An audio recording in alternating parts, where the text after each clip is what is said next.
Treaty Talk, the Experts Edition, with Deputy Minister Daniel Kwan Watson, Crown Indigenous Relations and Northern Affairs Canada.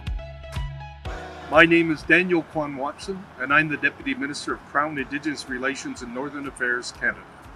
I'm speaking to you from Treaty 6 territory here in Edmonton today, and I've decided to do these videos and answers from outside, where it's a living environment. Why? Because treaties are living environments. I thought it made sense. Can you tell us about treaty negotiation? Yes, I'm involved in treaty negotiations, and I have been for about 25 years now.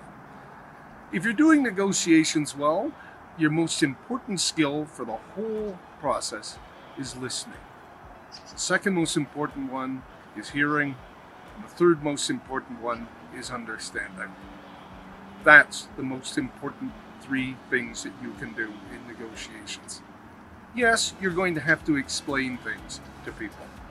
Yes, you're going to have to be able to convince people of things. But long before you do any of those, you really need to have listened, to have heard, and to have understood. Negotiations can be very frustrating. Everybody goes into that room passionate about doing the best thing. Everybody goes into that room wanting a better Canada.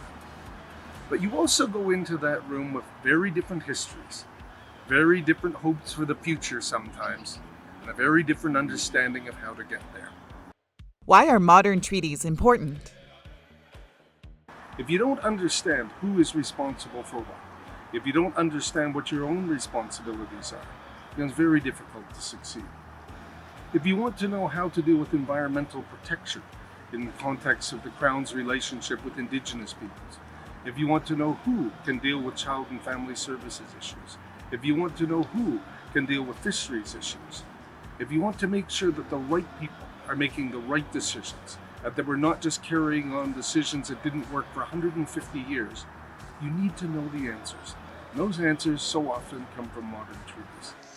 Because these answers are important in all of our daily lives, that's why these agreements impact all Canadians every day.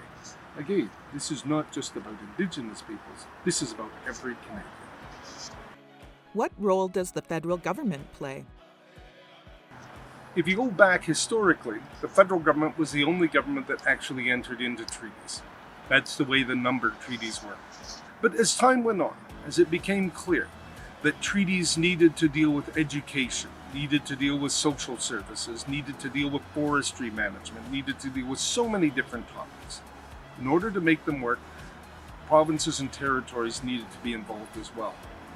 But the federal role was always key.